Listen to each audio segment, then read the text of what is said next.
we still can, let us visit some of the greatest glaciers in the Alps.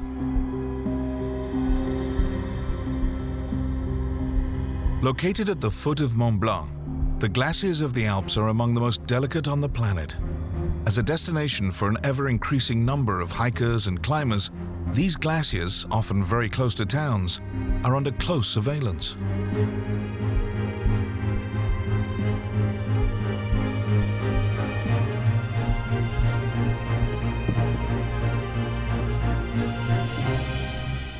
You probably thought that glaciers were immobile masses of ice. It's quite the opposite. They move. They are alive. The glaciers slide, cracking open and splitting into enormous blocks of ice.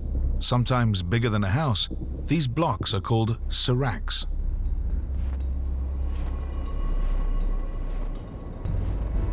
Luc Moreau is a glaciologist. He takes the glaciers' pulse using a device that tracks their movement day after day.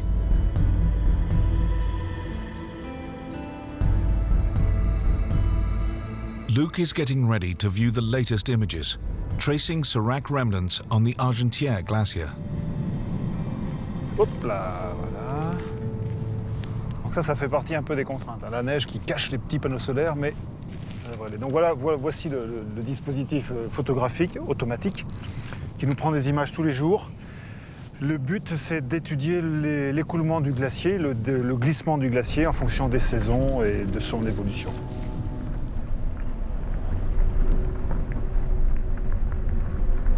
Dans les Alpes, les glaciers se forment au-dessus de 3000 mètres d'altitude parce qu'au-dessus de cette altitude, la neige ne fond pas entièrement. C'est ce qu'on appelle la zone d'accumulation, toujours enneigée toute l'année.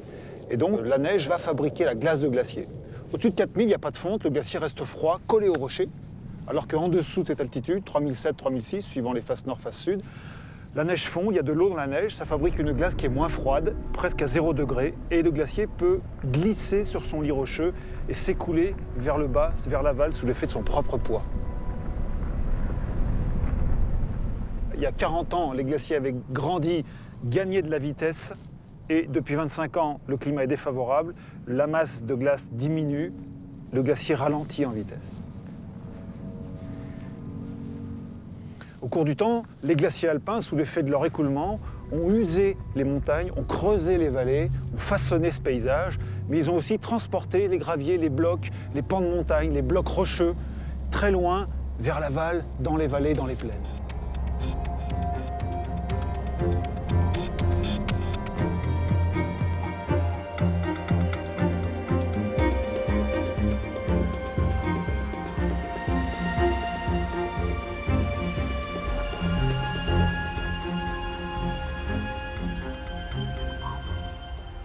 Alors là, quand on regarde ce bloc, on se rend compte de la puissance, de la facilité de transport d'un glacier. Ce bloc fait 2000 tonnes. En fait, c'est le plus gros bloc transporté par les glaciers sur les flancs du Jura.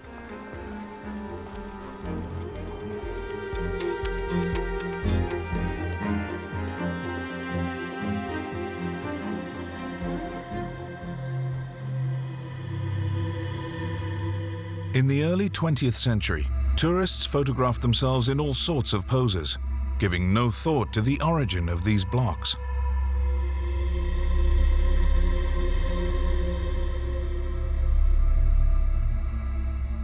Ce bloc de granit pèse environ 20 tonnes. Tous les autres blocs très volumineux qu'on a aux alentours pèsent entre 10 et 15 tonnes. Et tous ces blocs ont été transportés par les glaciers. Ils ont parcouru 120, presque 130 km depuis le massif du Mont Blanc pour être déposés ici sur les flancs du Jura. This scientist interprets the rocks to recreate the history and geography of the climate.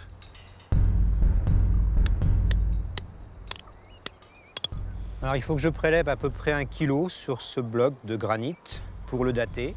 Et on a peine à imaginer qu'il y a 25 000 ans, sur le plateau suisse, sur la plaine, il y avait jusqu'à 700 mètres d'épaisseur de glace. During the glacial maximum period, glaciers covered large parts of Europe. The city of Geneva in Switzerland was on the edge of a glacial giant. Near Lyon, the ancient capital of Gaul, stood a glacier front that spread over 20 miles, and Grenoble was entirely under ice. In the Alps, only the highest peaks surfaced from the sea of ice. Les glaciers sont de parfaits marqueurs de l'évolution du climat. À l'époque romaine, les glaciers des Alpes étaient plus courts qu'aujourd'hui. Au Moyen-Âge, ils étaient à peu près comme aujourd'hui. En 1850, les langues glaciaires avaient 1 ou 2 km de plus qu'actuellement. Et puis, depuis 1990, le recul s'est largement accéléré et on a une situation assez catastrophique des langues glaciaires.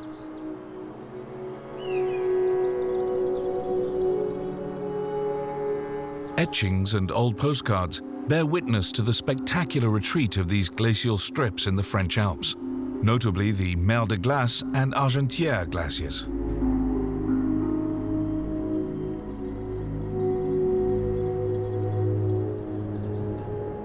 These two ice giants are found in the French Alps on the border of Italy and very close to Switzerland.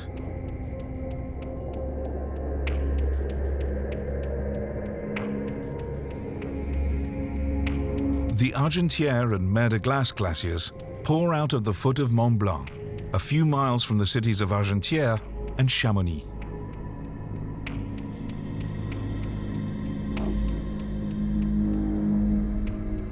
In 150 years, the Mer de Glace has shrunk by over a mile, leaving behind a strip of land covered in rocky debris.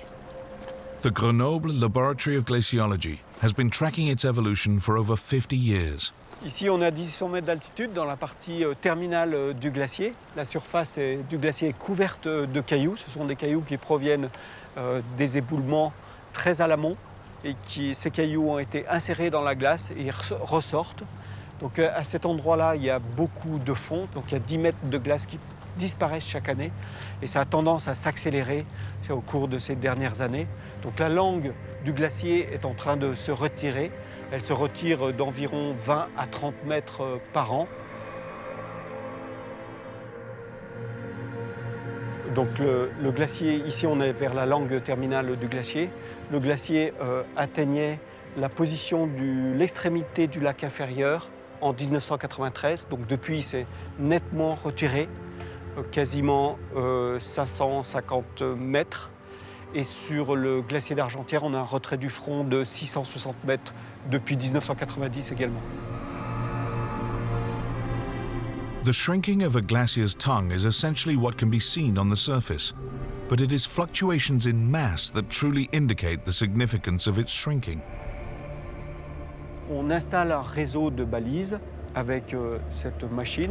Et puis plus tard, il y a d'autres équipes qui viendront relever ces mêmes balises. De cette façon-là, on peut mesurer les variations de masse du glacier d'année en année.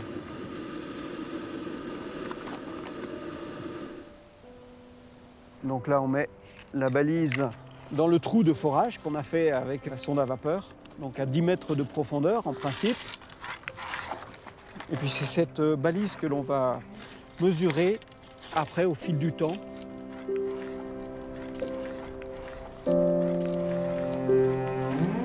The locations of the wooden beacons are carefully indexed.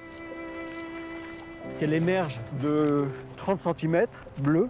Ça veut dire qu'il y a 9,70 m de balises qui sont insérées dans la glace. Donc plus tard, dans quelques mois, et puis l'année prochaine, on vient remesurer cette balise, on remesure l'émergence, et la différence d'émergence nous donne tout simplement la fonte. Méthode très simple, mais très efficace.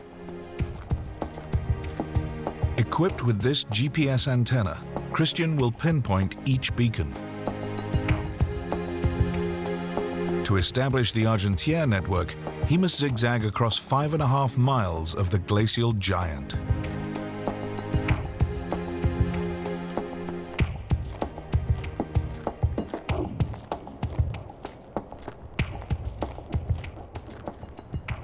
Ce rocher est une table glaciaire et il est surélevé à cause de la différence de fonte autour du rocher et sous le rocher. C'est-à-dire que la glace qui est située sous le rocher est protégée de la fonte en partie et c'est pour ça qu'il y a une surélévation. These rocks thus find themselves perched high above the ice they have shielded from the sun. In former times, having one's picture taken casually below one of these natural umbrellas was reason enough for an excursion for numerous hikers.